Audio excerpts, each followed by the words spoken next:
Thank you, you magnificent villain. And so, in the fierce battle against Karamziva, Senios, the eternal snowflake archmage, had fallen, leaving behind only his will, his legend, and the quiet weight of his final choice. His funeral was conducted in complete secrecy, hidden away from the world. It was a small and quiet ceremony, and the grief filling the room was so heavy that even breathing felt difficult. Vangrith Tom clenched his fists so hard they trembled. The injustice of it burned inside him. A legend like Senios should have been honored with a grand state funeral worthy of his name, not sent off in a muted ceremony like this. But Marcelo had insisted there was no other choice. Only the senior mages were allowed to attend. Vangrith Tom's lips shook as guilt swallowed him whole, and he lowered his head as if he could no longer bear the weight pressing on his chest. If I hadn't been neutralized by that demon worshipper, Master Senios wouldn't have died. The boy sobbed, squeezing his eyes shut as tears spilled down his face. Then a firm, commanding voice cut cleanly through the sorrow. Raise your head, Grandfell Claudi Arpius Romeo. He looked up. Standing there was Li Hoyle, his presence imposing, calm, and impossible to ignore. A quiet shock moved through the crowd. It's adventurer Li Hoyle, someone gasped under their breath. He stepped forward with a sharp, disciplined aura, and the room instinctively seemed to part around him. Excessive mourning only shatters true dignity, Li Hoyle said, his tone controlled and firm, not cruel, but resolute enough to stop everyone in place. Marcelo silently lowered his head and stepped aside to let him pass. Vangrith Tom watched the scene with confusion written all over his face, unable to understand how someone could look so composed in a moment like this. Then Marcelo leaned in and spoke in a low voice, pulling him back from those swirling thoughts before they could run any further. That man, Marcelo whispered, is probably grieving more than anyone else here. His hand rose to clutch at his own head, as though the truth of it hurt to even say aloud. And yet look at him. Look at how steady he still stands. He's forcing down a storm of emotion inside himself, Marcelo said, his voice tight. He's holding everything in, no matter how much it tears at him. He understands that now the tower has lost its leader, he does not have the luxury of falling apart. If he wavers here, then everyone else will too. At last, Grandfell Claudi Arpius Romeo opened his mouth and spoke, his voice carrying clearly through the chapel's heavy silence.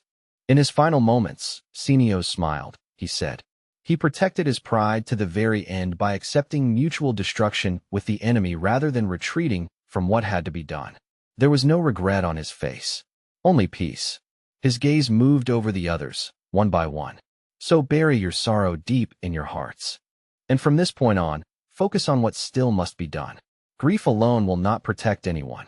What is the duty of the magic tower? He asked, his voice calm, but heavy enough to force everyone present to confront the answer. Marcelo's expression darkened, and resolve slowly replaced grief in his eyes. The tower has suffered a wound that may never fully heal, he said, each word carrying the bitterness of truth. But because of this tragedy, the face of our real enemy has also become clearer than ever before. We can no longer afford to look away from it. Please allow us to stand at the front and purge the demons alongside you, Marcelo cried, pressing a hand against his chest in solemn resolve. Grandfell Claudi Arpius Romeo closed his eyes for a moment and answered with a quiet, satisfied smile, as though this was exactly the resolve he had hoped to see born from their grief. As he walked away from the ceremony, Li Hoyle suddenly felt the exhaustion hit him all at once, heavy and merciless. Great, he thought bitterly.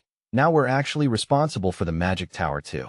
Meanwhile, word of the battle spread outward at incredible speed, and before long, attention across the wider world began shifting toward Grandfell Claudi Arpius Romeo, whose name was now being dragged into the center of the aftermath. Elsewhere, a hand crushed a paper cup in sheer frustration. The voice that followed trembled with anger, so intense it was barely being held together. Damn it, so he was the one who sealed the tower entrance. The realization landed like poison, making the resentment burn even hotter. The memory came rushing back in vivid detail. Crowds had pounded desperately against the magical barrier, shouting in panic. Open the door. The rift is collapsing. You magic tower bastards, what are you doing? At least let us use the teleport gate. Nam Taemin had hammered at the barrier until his knuckles split and bled, and even now his hands were still shaking.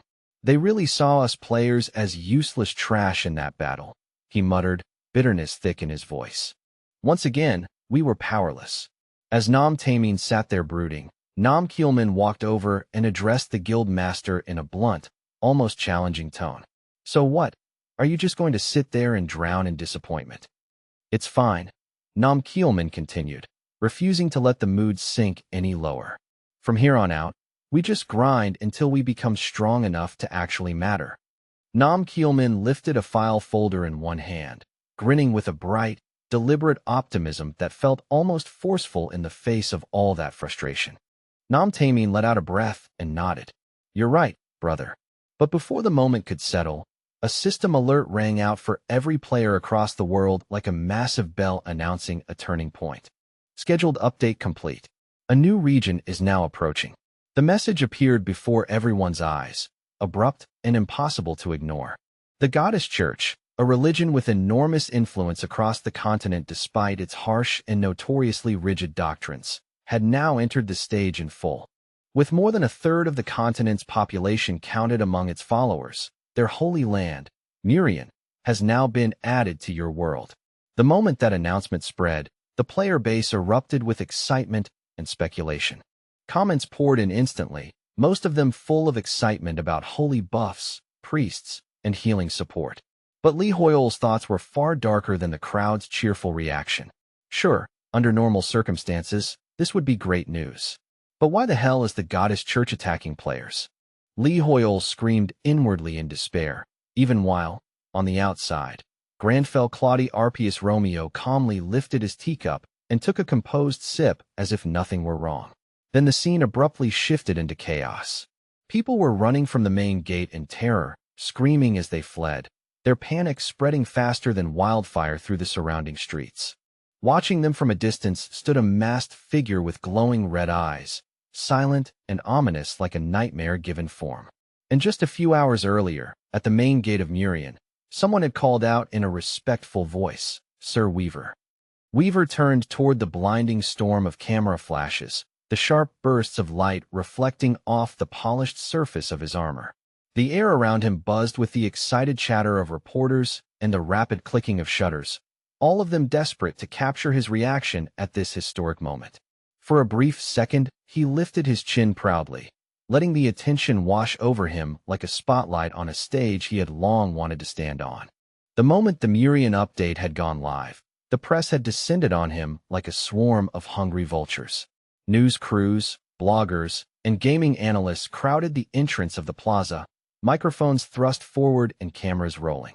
Everyone wanted a statement from the leader of the Bohemian Guild, the first group daring enough to attempt entry into the newly revealed territory. The Bohemian Guild had announced themselves as the first guild willing to step into Murian's mysterious domain. A reporter shouted above the noise, Sir Weaver, why the sudden rush? What exactly are you hoping to achieve here? Weaver placed a hand confidently against his chest as he addressed them. As a rank 4 guild within the EU server, he knew their reputation had begun to slip.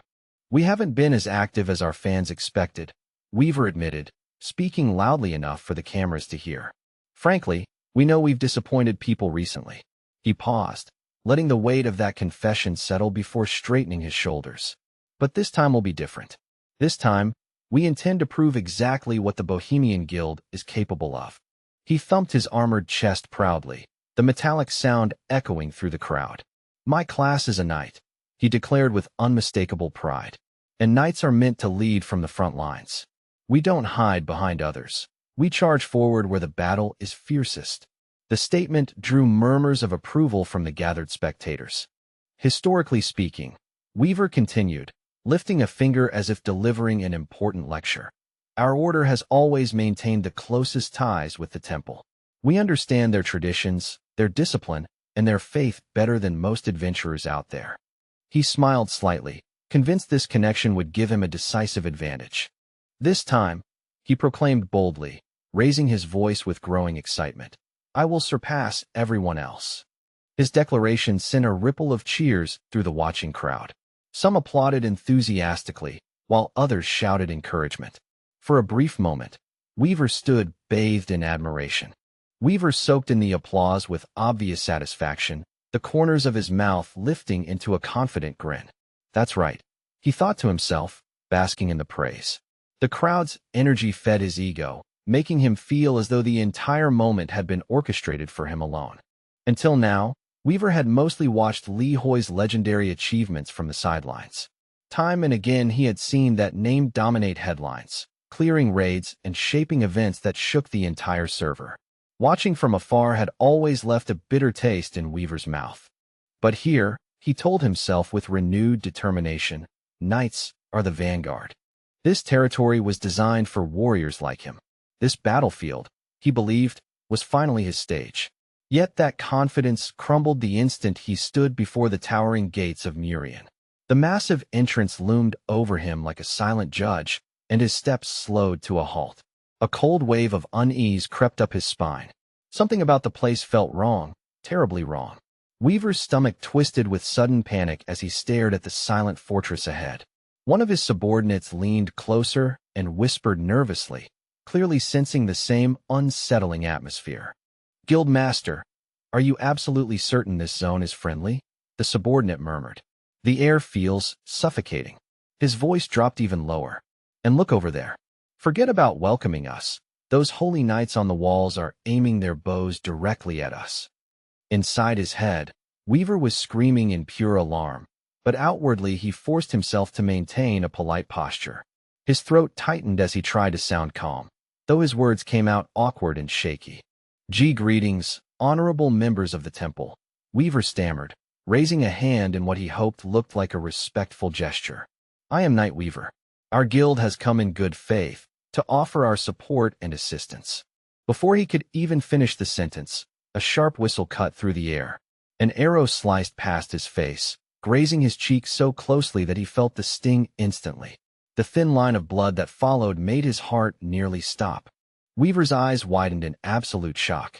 From the towering walls above, a holy knight stepped forward. His armor gleamed under the light. But what truly chilled everyone was the eerie crimson glow burning within his eyes. The knight's voice thundered across the courtyard like a divine proclamation. "We have long awaited the day of judgment within the sacred temple of Murian." His words carried a fanatic intensity that made the surrounding air feel heavy. "This is the will of Saint Frisia," the holy knight declared coldly. "We require no assistance from filth like you." The insult landed like a slap, echoing across the silent courtyard. Weaver trembled, his earlier confidence completely shattered. "Guildmaster, pull yourself together," one of his companions muttered urgently. Meanwhile, the holy knight continued speaking from the wall, his tone dripping with righteous hostility. "Any outsider who dares approach Murian," the knight proclaimed, "will face punishment in the name of the goddess herself." His voice carried absolute certainty, as if the verdict had already been decided. Without another warning, arrows began raining down like a violent storm. Reporters screamed in panic as they fled in every direction, cameras still rolling. One terrified journalist shouted breathlessly into a microphone, "Breaking news! Murian has launched a hostile attack. We are all in serious danger," another voice cried out. Panic spread like wildfire through the Holy Land, and the echoes of terrified screams bounced between the stone walls as people scrambled to escape the deadly barrage. Far away from the chaos, inside the AU Korea headquarters, three figures watched the broadcast unfold on a large screen. The room was silent except for the tense hum of computer equipment. The man seated at the center clutched his head with both hands, clearly struggling to process what he was seeing. "The Murian territory," he muttered in disbelief. "It has officially declared war against the players." Zuho's fingers moved rapidly across the keyboard, producing a soft, rhythmic tapping that filled the room. His hands blurred over the keys with practiced efficiency. Suddenly, a voice from the doorway interrupted his intense concentration. "Senior, I've obtained the satellite imagery of Murian." Li Hoyal rushed inside, breathing heavily as he carried the report. "You were absolutely right about your suspicions. The numbers are completely abnormal," Li Hoyal said, slamming the photographs onto the table. "There are far too many paladins inside that territory. The scale of their forces is terrifying. He pointed to the images. They've built a fortress that can fully sustain itself from the inside. It's almost as if they've been preparing for this exact day for years, he added quietly. The thought sent a chill through the room. Could this really be part of the Saint's grand design? A powerful voice suddenly cut through the discussion, draining the color from Li Hui's face almost instantly. The tension in the room rose sharply as everyone turned to look. Zuho murmured thoughtfully while stroking his chin. His eyes narrowed as he reviewed the data. I monitored the Paladin communication frequencies and searched every database for information about this so-called saint. If she were some kind of artificial construct, he continued slowly, her origin should exist somewhere within my system logs. A flicker of unease crossed his face as a troubling realization dawned on him. 0 results, he concluded quietly. Granfell Claudia Arpeggio Romeo's expression turned cold as ice. After a long pause, he spoke a single chilling word. A demon. Li Huial looked as if he might lose his mind. In panic, he clapped a hand over Granfell Claudia Arpeggio Romeo's mouth, desperately trying to silence him before anyone else heard. The Saintess of Murian is a demon, Granfell Claudia Arpeggio Romeo repeated once the hand was removed, his voice calm, yet deeply unsettling. Do you even realize how powerful the Church of the Goddess is? Li Huial whispered frantically. Do you want to be executed for blasphemy? Meanwhile, Granfell Claudia Arpeggio Romeo stared silently at the glowing system window. The truth lodged painfully in his throat. The text read, Saint clearly masculine, not saintess. A new urgent class quest flashed across the interface, commanding the eradication of a skin, the destruction of Ask, and the hunt for demon hunters. The final hunter must uncover the dark truth beneath the holy war while enduring the strain on his weakened body. Identify the shadowy forces behind the crusade and confront the false saint of the goddess church. Li Hui felt frozen in place as he read the mission details. This wasn't a simple leveling quest anymore. It felt more like a death sentence disguised as a task. That bastard behind all of this chaos. Granfell Claudia Arpeggio Romeo furrowed his brow thoughtfully. We need intelligence from inside Murian, he said coldly. Turning toward his subordinate, he issued a direct command. Go observe the situation in Arcana and report everything back to me. The non-mini nymph bowed respectfully. I will not betray your trust, Li Hui. Granfell Claudia Arpeggio Romeo solemnly initiated the spirit contract. As the ritual completed, the nymph slowly lifted her head. Tiny crystal particles drifted through the air around them like shimmering snowflakes. The nymph stared upward, completely captivated by the breathtaking sight. The falling particles sparkled like tiny stars, and her eyes gleamed with childlike wonder. Nearby, among broken stone ruins, a dimensional fracture from a dungeon pulsed quietly. Cleo gasped softly, eyes widening in amazement. So, this is what a real rift looks like. She wandered closer like a curious tourist admiring a landmark. But Granfell Claudia Arpeggio Romeo's stern voice snapped her back to reality. Focus, Cleo. She immediately stiffened. Yes, my liege, she answered quickly. Standing there, she found herself staring at Granfell Claudia Arpeggio Romeo's imposing back. A heavy sense of inadequacy pressed down on her chest. Why did Guildmaster Granfell Claudia Arpeggio Romeo choose me? She wondered. She remembered Ben crying and pleading, asking desperately why he had not been selected for the mission. Even Ben, despite his insecurities, had wanted to enter the rift. In fact, nearly everyone in the guild had applied. Yet the guildmaster rejected a high wizard like Ben and chose someone like her, a mere skilled mage. Her confidence began collapsing rapidly. Did he truly value her abilities, or was she simply imagining things? I don't know, Cleo whispered to herself. She shook her head fiercely, trying to push away the spiraling doubts before they consumed her completely. She forced herself to take a deep breath. No, focus on the mission. The guild master needed the herbs growing inside this rift, and she couldn't allow personal insecurity to ruin the task. Determined to succeed, she resumed her search with renewed energy. Suddenly she froze. In the distance, a cluster of faintly glowing white herbs shimmered against the dark ground. Excitement surged through her chest as she sprinted toward them. Found them, she shouted with joy. Not wanting to waste even a single second, Cleo reached out eagerly to harvest the precious plants. "Stop, Mage Cleo!" Grandful Claudia Arpeggio Romeo's voice rang out sharply. Unfortunately, the warning arrived a split second too late. As her fingers brushed the herbs, ghostly mercenaries began forming out of thin air. The spectral warriors surrounded Cleo in an instant. She stood frozen in sheer terror as the transparent figures closed in from every direction. Refusing to let his subordinate be overwhelmed, Li Hui reacted instantly. With a swift motion, he cast a powerful debuff spell that staggered the advancing specters, buying Cleo precious seconds to escape the deadly ambush. In only a few brief moments, the ghosts were completely neutralized. What had looked like a sudden deadly ambush was crushed so quickly that the air still felt tense even after the danger had already passed. The battlefield fell into an eerie silence, as if the rift itself had paused to acknowledge the overwhelming difference in power. Cleo stood there shaking like a leaf, her voice trembling as she barely managed to whisper, "Ghosts." Her eyes were still wide with fear, but another thought broke through the panic. More importantly, that ice magic, it looked so much like Lord Cynos's technique.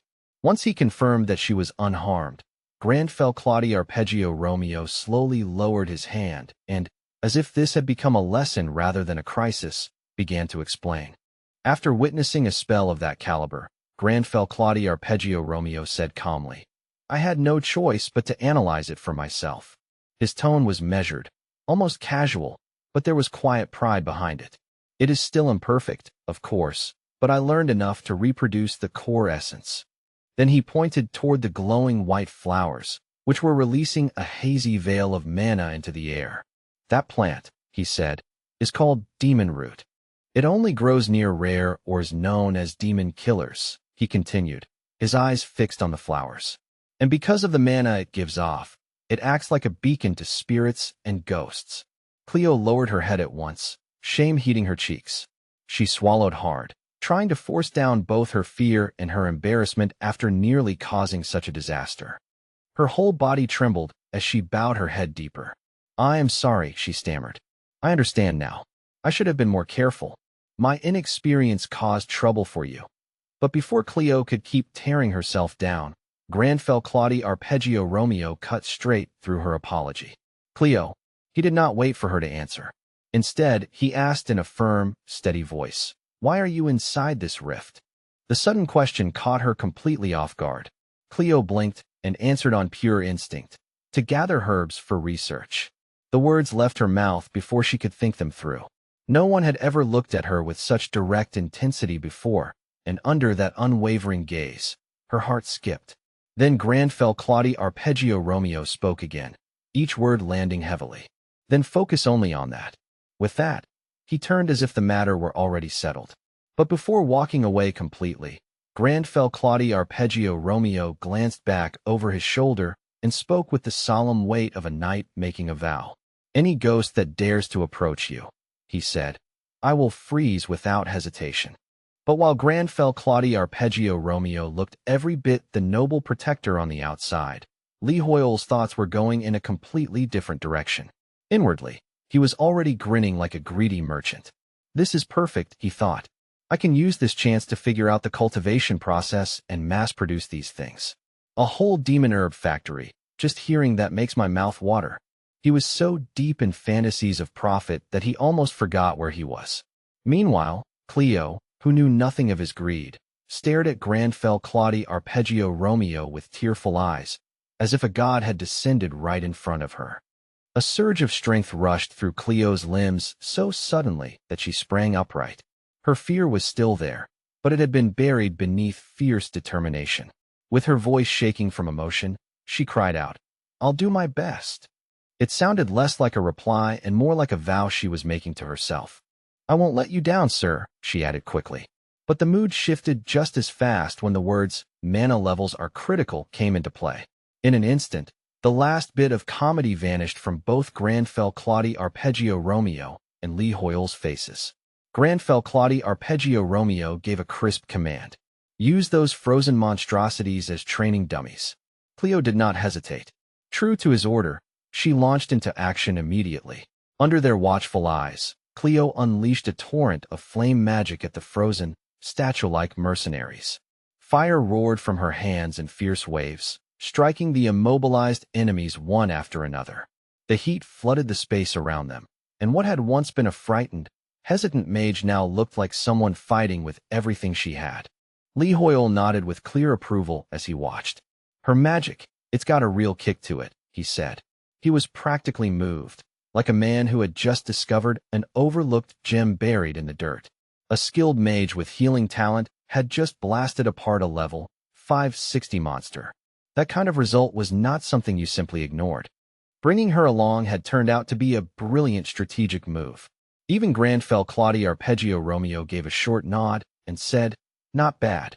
But while his face stayed composed, Lee Hoyle's mind was suddenly boiling with a completely different emotion. He remembered all the miserable days of suffering through cheap herbal tea and nearly exploded inside. We can gather the demon roots ourselves now, he thought, his brain already racing ahead with possibilities. But now, Granfell Claudia Arpeggio Romeo said, steering things back to the real matter at hand, it is time to deal with the greater reason we came here. Returning to the original plan, he casually lifted one hand. Without using any catalyst at all, he quietly gathered mana and whispered a summoning command that made the air shiver. "It is time. Come forth." His voice was low, but it carried absolute authority. In immediate response to her master's call, the elemental spirit appeared from the void without even a moment of delay, as though she had been waiting for that exact command. The nymph floated forward in open delight, cradling the levitating tea with absurd care, as if it were some priceless treasure meant only for someone of her beauty and grace. Her entire posture practically radiated theatrical devotion. With a voice so syrupy it almost made the air feel sticky, she spoke. "By our sacred contract, I answer your call." Every word dripped with exaggerated sweetness, as if she were performing on a stage rather than reporting for duty. Lee Hoyle physically shuddered the moment he heard her. The cringe hit him so hard it felt almost fatal. Why does this somehow feel worse than dying? He thought, his whole body reacting as if it had been struck by psychic damage. Lee Hoyle muttered something under his breath, but the nymph completely misread the mood. She flipped her hair with shameless confidence, practically glowing with self-admiration. "As expected," she said smugly, "my lord has noticed my elegance." Granfell Claudia Arpeggio Romeo maintained his refined, aristocratic expression, but Lee Hoyle had already reached the limit of his patience with the nymph's self-obsession. "Stop picking up weird habits," he snapped internally. Still, Granfell Claudia Arpeggio Romeo stayed fully focused on the mission. "What is the current state of the continent?" he asked in a calm, even voice. At that question, the nymph's expression immediately darkened. The weight of her own lack of knowledge seemed to press down on her all at once. "Forgive me," she said mournfully, lowering her eyes. "There is much I do not know, but the magic tower you awakened is currently under siege." Her voice trembled as she continued. "Chaos is raging both in the skies and across the land." As she spoke, she painted a vivid image of a continent sinking into open hell. "Advanced airships rule the sky," she said, "while below them, starving beasts are screaming and tearing through everything in a frenzy." Then she revealed the part that changed the mood completely. The Tao and their airship fleet have joined forces. They are moving to slaughter the demon army. That single name struck them like a physical blow. The Tao. Granfell Claudia Arpeggio Romeo and Lee Hoyle shouted at the exact same time, both staring with widened eyes. Even the nymph seemed startled by how strongly they reacted, but after a brief pause, she continued her report. "Yes," she said. "The moment they sensed the tower's activation, they moved." Her face was grave now. "Their combined firepower has already dealt a catastrophic blow to the demon army." But before she could go on any further, Granfell Claudia Arpeggio Romeo cut her off. His eyes narrowed, and when he spoke, his voice was colder than ice. "We are going there now." There was no hesitation in his tone, no room for debate, and no wasted emotion. It was not a suggestion. It was a decision already made. As they prepared to move toward the continent at once, Lee Hoyle glanced to the side and noticed that Granfell Claudia Arpeggio Romeo was striking that dramatic pose again. Even in a moment like this, the man somehow looked as if he belonged in a painting. Is he doing that on purpose? Lee Hoyle wondered. Or is this just some passive skill at this point? Without even realizing it, he had already mirrored the stance perfectly himself. The thought only made the situation feel more ridiculous. Then Lee Hoyle's thoughts suddenly shifted gears. Hold on, he thought, his mind racing. The magic tower is fighting the demons. That changes everything. A savage, greedy grin spread slowly across his face. If they got involved at the right moment, there was a very real chance he could steal the kill. I can hog all those beautiful experience points for myself, he thought with buzzing excitement. This, to him, was the pure essence of a leveling opportunity. Lee Hoyle was practically vibrating as he leaned closer to Grandfell Claudie Arpeggio Romeo, already counting rewards he had not even earned yet. Let's go to Aina right now, he blurted out excitedly. We'll grab the loot and cash in big. Grandfell Claudie Arpeggio Romeo ignored the noisy greed entirely and turned back to the nymph instead. And what of the holy temple? He asked. The nymph visibly slumped, her disappointment plain on her face. Nothing, she answered quietly. Not a single whisper about the temple. The silence surrounding it felt unnatural, and even saying it aloud seemed to make the air heavier. I see, Grandfell Claudie Arpeggio Romeo said. At the same time, Lee Hoyle's instincts were screaming. A faction that enormous did not simply vanish from Aina without leaving so much as a trace. It reeked of a trap. The whole thing was deeply suspicious. That concludes my report, the nymph added, bowing with absolute loyalty. Do you have any further commands, my lord? She asked. Grandfell Claudie Arpeggio Romeo rose, his coat fluttering behind him like a cape caught in a dramatic wind. Take us to the end of the rift, he ordered. The nymph obeyed instantly. As you wish. Lee Hoyle, however, panicked at the sudden turn. He had not expected the next move to come so fast. Wait, the rift boss is still, Lee Hoyle began, but Grandfell Claudie Arpeggio Romeo simply adjusted his tie, looking absurdly calm. We finish this first, he said coolly. The information is secured. Now we hunt. Meanwhile, far away in the second shaft of the Mantra mine, a tragedy was already unfolding.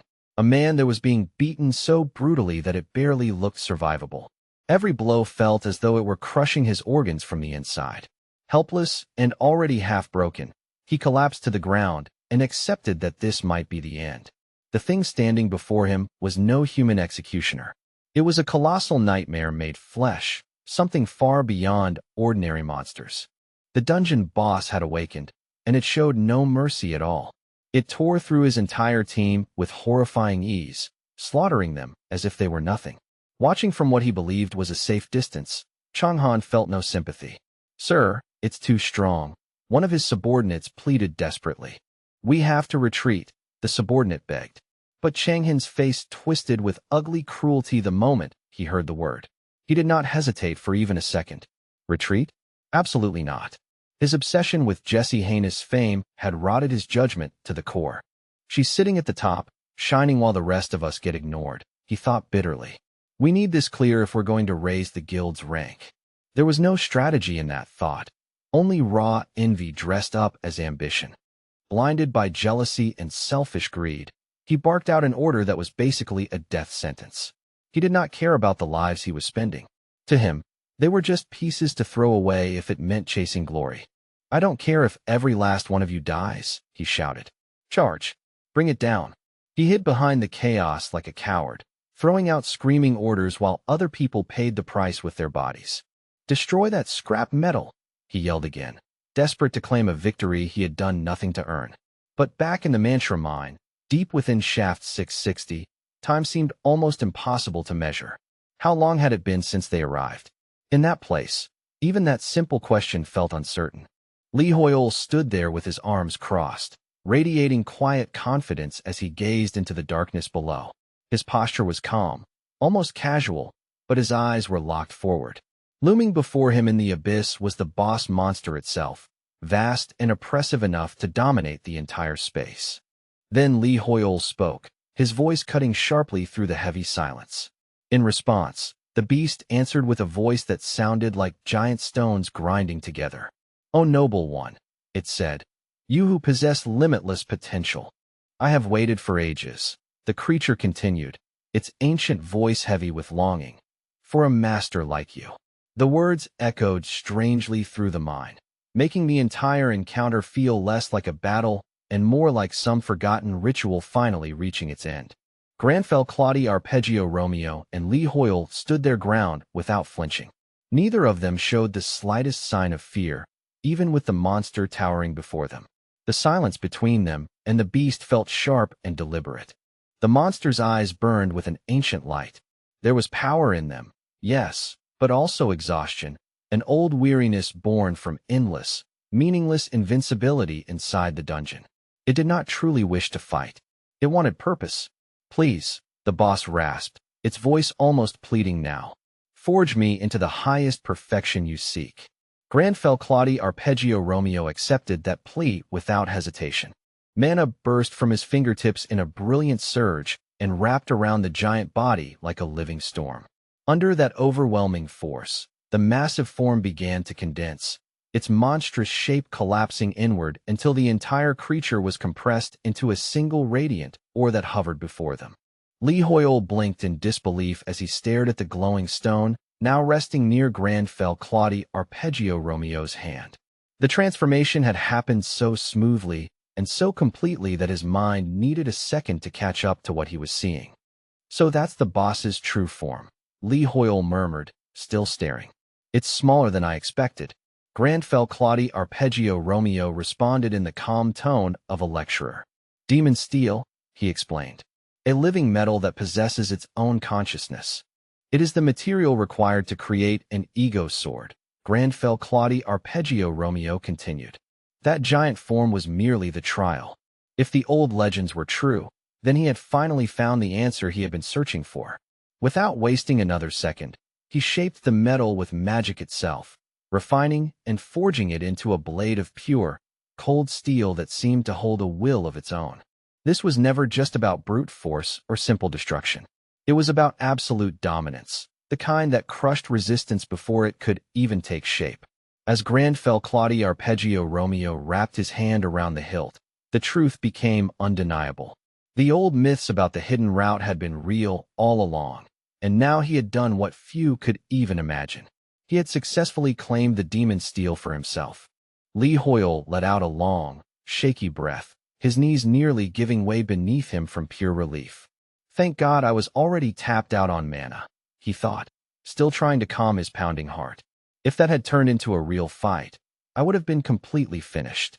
The tension didn't leave him all at once, but for the first time in a while, he felt like he had narrowly escaped disaster. Granfell Claudia Arpeggio Romeo smirked, and somehow that arrogance shone even brighter than the blade itself. "I never lose," he said with the kind of confidence that sounded less like boasting and more like a rule of the world. Then, as if the dungeon itself had been waiting for that declaration, a system alert rang out. The surrounding space trembled. The dungeon was beginning to collapse. "Exit through the cracks immediately." The warning came without delay, urgent and absolute. In the next instant, the trio, Granfell Claudia Arpeggio Romeo, Lee Hoyle, and Claudia, reassembled in a flash as the unstable rift shook violently around them, as though the entire place were coming apart at the seams. Claudia lit up the moment she saw them, her energy rising all at once. Her face practically glowed with relief and excitement, and the tension she had been holding on to seemed to spill out in one burst of emotion. It was obvious she had been waiting anxiously for them to return. "You're back. Then that means the rift has been cleared," Claudia said brightly, unable to hide her excitement.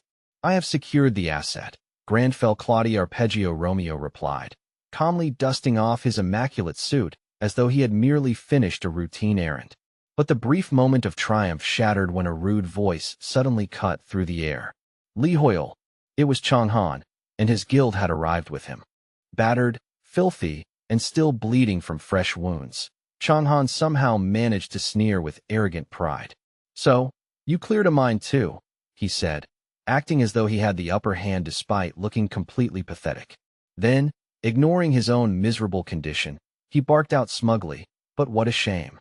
"My guild cleared it first," Chang Han declared, puffing himself up as if the lie alone would make it true. Lee Hoyle looked at him like he was staring at an insect crawling across the floor. Deep down, He scoffed at how ridiculous the whole thing was. At this stage, gathering demon roots and scraping around for materials felt far beneath what he had expected from this leveling arc. He had imagined glory, not manual labor. Meanwhile, reporter Chan Sok was practically shaking with excitement as he shouted, "This is it. Our channel is about to become the star of the whole show." But before Chan Sok could even finish, a swarm of other reporters rushed past him like a furious hive of hornets. They stampeded straight toward Lee Hoyle and Granfell Claudia Arpeggio Romeo, shoving microphones forward and screaming over one another. "It's Lee Hoyle. Get the cameras rolling. Move, move." Swept aside like some loud fool who had completely lost the moment, Chan Sok spun around in confusion, dizzy from the chaos, and stumbled in a way that made him look painfully pitiful. Lee Hoyle watched the pathetic scene with a strange mix of pity and amusement. "Wow, that's just sad," he thought. But the press had already started screaming again before he could dwell on it. "Mr. Lee Hoyle, over here. I have a question." "Hey, stop pushing me." The paparazzi were practically fighting each other now, and watching the whole mess spiral into a public brawl made Lee Hoyle's irritation rise by the second. Why are there even more vultures than usual? Lee Hoyle wondered with a scowl, but the reporters didn't give him even a second to think. Their voices crashed over him in an excited wave. "Player Lee Hoyle, congratulations on conquering the rift." Then one question cut cleanly through the noise, sharp enough to stop the mood cold. "Is it true that you personally ordered the intervention in Murian territory?" Lee Hoyle froze on the spot, genuinely unable to believe what he had just heard. "What did you just say?" For a brief second, his composure slipped. Then shock turned into instant anger, and his expression hardened so fast, it was almost frightening. "What kind of nonsense are you people talking about?" he roared, his patience snapping completely. At that exact same moment, far away at the gates of Murian Square, Night Weaver, wrapped in bandages and still bleeding from his fresh wounds, stared ahead in utter disbelief, unable to make sense of the scene in front of him. "What the hell is this? What is going on here?" Weaver shouted, voice shaking with frustration and disbelief. "Knights, what do you think you're doing?" He could not stomach the humiliating sight of his fellow knights kneeling in submission. Furious and humiliated, he screamed at them again. "Why are you bowing?" But ignoring his outrage, one of the trembling knights whispered back in fear, "We apologize. We failed to recognize his honorable presence and acted with disrespect," the knight said weakly, barely able to get the words out. The fear radiating from the others was so intense it almost felt physical, as if some invisible pressure were crushing them all at once. Marcelo slowly drew back the hood of his cloak, revealing himself with a calmness that felt colder than any shouted threat. Then he spoke in a voice so chillingly steady that it silenced the space around him. "Lift your heads," he said. "The one worthy of your respect is not me, but Grand Mage Lee Hoyle." Back in reality, Lee Hoyle was practically tearing his hair out inside his own mind after hearing about Marcelo's dramatic entrance. He could already picture the chaos unfolding and knew this was only making everything worse. The man had somehow turned a tense situation into an even bigger spectacle. Why is that guy over there causing even more trouble? Lee Hoyle panicked internally as the situation kept spinning out of control. But that was not even the only problem. Captain Talem was still trying to cling to procedure and demanded stiffly, "You must present valid identification papers." Marcelo cut him off at once, his tone overflowing with cold authority. "If you truly believe in the goddess's charity and the church's doctrine, then there is no reason to blockade the gate. Your behavior is highly suspicious. Therefore, the Magic Tower formally demands an immediate one-on-one meeting between Grand Mage Lee Hoyle and the Saint." The demand landed on Talem like a hammer blow, leaving him visibly stunned. Marcelo had not even raised his voice much, but the pressure behind his words was crushing. In that instant, the balance of the conversation shifted completely, and Talem could do nothing but stand there and absorb it. Talem remained frozen, unable to answer right away. Meanwhile, Marcelo calculated the situation in cold silence, his mind moving far faster than his expression showed. From the outside, he looked composed, but inwardly he was already several steps ahead, turning the whole situation over with brutal clarity. "The whole thing is obviously rotten," Marcelo concluded inwardly. If Master Li Hoyol meets the saint directly, he'll sense the demonic presence at once and expose whatever filth is hiding inside the church. The logic was simple, ruthless, and almost certainly correct. All they needed now was access. Not long after that, deep inside the main hall of Murian, a strange voice echoed out from the shadows. Enter. The single word drifted through the chamber with an unnatural calm, making the entire space feel colder and more oppressive. Talem bowed low the moment he stepped inside, following protocol even though his nerves were already fraying. "Greetings, Saint," he said respectfully, but the figure before him had no interest in formalities. She skipped the pleasantries entirely, and when she spoke, her voice came out sharp and unforgiving. "Lift your head, Captain Talem," she ordered. "Why did you disobey my direct order and open the gates of Murian?" Her tone was calm, but the pressure inside it was terrifying. It was the kind of voice that made excuses shrivel up before they could be spoken. Talem immediately began stammering out an explanation. "Forgive me, Saint, but a mage from the magic tower arrived." His voice shook more with every word. "Those monsters possess enough power to wipe out this sanctuary with a flick of the wrist." Fear and survival instinct were written all over his face. "He said he only wanted to speak with you," Talem added quickly, as if that detail might save him. He was desperate to frame the decision as caution rather than betrayal, even though he himself no longer seemed sure of what the right choice had been. "I thought it was better to comply with their demands for now and judge the situation first," he finished carefully. The saint stared at him in silence for a long moment, the kind of silence that felt like being weighed and judged down to the soul. Then she finally asked, "So, are you saying your faith is wavering?" Talem panicked instantly and waved both hands in denial. No, that's not what I meant at all." But before he could say anything more, a splitting headache tore through him like a spike driven into his skull. The sudden pain bent him in half, and panic replaced every other thought in his mind. While Talem writhed helplessly in pain, the saint began speaking in a soft, twisted tone, like someone gently guiding a victim into a nightmare. "I understand," she said, her voice almost kind in a way that made it even more disturbing. "This sanctuary has suddenly become a strange and frightening world," she murmured. "Of course you must be confused." Then her tone sharpened just enough to seize control. "Now listen carefully, Talem. What does the goddess say?" His eyes went hollow almost at once, and he answered in a dull, mechanical voice. "The goddess says, the mages of the magic tower are nothing but arrogant bastards." The words came out of his mouth like they had been pulled from somewhere outside himself. Then, as if possessed by something vile, Talem's lips twisted into a manic grin that did not belong to him at all. "Excellent," the saint said with clear satisfaction. "We will open Murian wide. We will spread the greatness of the church across the entire world, until even those dogs from the magic tower no longer dare to look down on us." Talem, already lost in the spell, repeated the response like a fanatic. "Praise the goddess!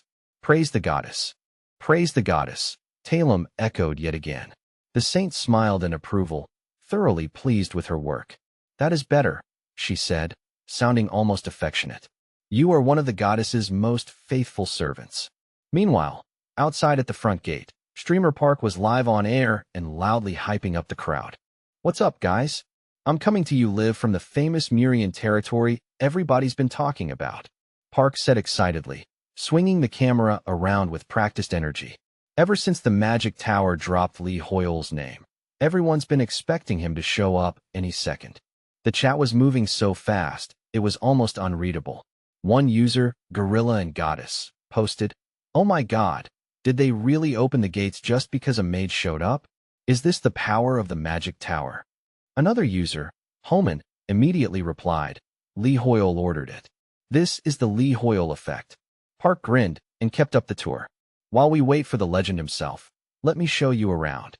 Apparently the saint is locked away in the main hall, and civilians aren't allowed inside, Park explained to his viewers. "So right now, this is a live broadcast from the front lines." The viewer count read 682 and kept climbing. Another comment flashed up. "Hey, look over there, that side's even crazier." Misa Jarilla begged for a closer look, so Park swung the camera around immediately. All right. Forget the boring hall for a second. Let's go check out that famous spring. He muttered under his breath. Geez, look at this crowd already. Then Park switched into his shameless clickbait voice. That water is known as the miracle of the goddess, he announced dramatically. Legend says if you drink it, you become younger. He pointed the camera toward the spring like he had found treasure. I'm heading straight there. And yes, I'm absolutely going to chug some myself. The longtime viewers reacted exactly as expected. Misa Jarilla commented, look at that ridiculous grin on his face. Goddess added, is he seriously here just for that? Dude, don't do anything stupid.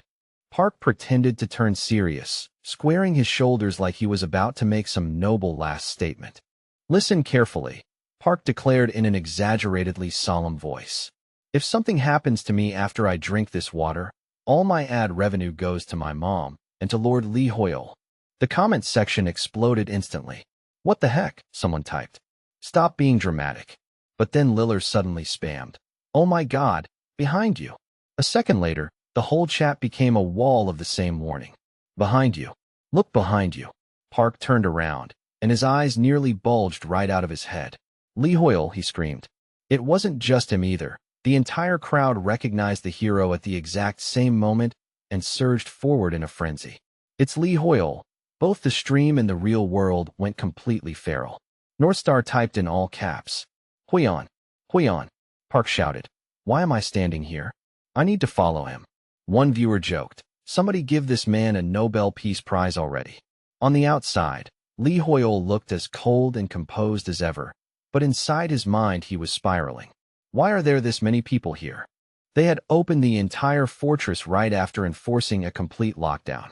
The more Lee Hoyle thought about it, the worse it felt. This absolutely reeks of a setup, he thought. Then he remembered Marcello's warning that the saint was not just some religious figure, but a political player.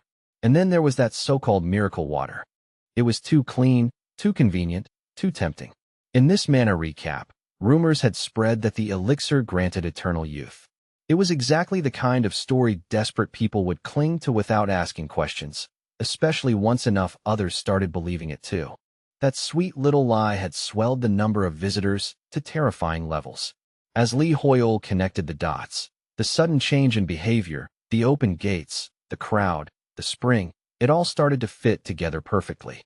Just as Marcello had predicted, this was not a place of gathering. It was a harvesting ground, a trap built to pull in fresh puppets. The stench of corruption behind it all was so obvious now that he could almost taste it. Then, all at once, a wall of cold steel blocked his path. Halt, one of the knights ordered. Beyond this point lies the sanctuary of Saint Ezra. The tone was firm, but something underneath it felt wrong, strained, unnatural. Outsiders are forbidden. The words came out like a rehearsed line, empty of warmth and heavy with blind obedience. It sounded less like faith and more like control. That aura. The moment Lee Hoyle felt it properly, his gaze turned sharp and icy. Whatever lingering doubt remained in his mind vanished on the spot. Fools, he thought, no longer bothering to hide the contempt in his eyes. The truth was already right in front of them, practically screaming to be seen. The signs were so obvious now that pretending otherwise would have been stupidity. The holy facade was already cracking wide open. Ding! Natural enemy activated. The alert rang out with brutal clarity, coldly confirming what his instincts had already been telling him from the start. His suspicion was confirmed in an instant. So that's what you really are, Lee Hoyle said, his voice low and cutting. A demon. He didn't need to launch an attack right away. At this point, the truth itself was the weapon. Open your eyes and see it for yourselves, he said, not only to the knights, but to everyone gathered there. His voice carried through the crowd with quiet force, demanding that they look past the illusion instead of kneeling before it. First, he gathered a spell meant to tear the false image apart. Mana tightened in the air, sharp and heavy, and then the illusion shattered under the force of his magic. The knights immediately collapsed to the ground, clutching their heads in agony as the deception broke apart inside them. Arg, my head, it feels like it's splitting open. The cries came out in broken, panicked gasps. What? What have we been doing? The knights staggered in confusion, clutching their skulls as fragments of memory came rushing back like shattered glass. And then, Right in the middle of that chaos, she stepped forward, calm, elegant, and completely unbothered, as if the suffering around her meant nothing at all. The knights were still reeling from the backlash of the broken mind control. The fog clouding their thoughts was finally starting to lift, but the pain had not faded with it.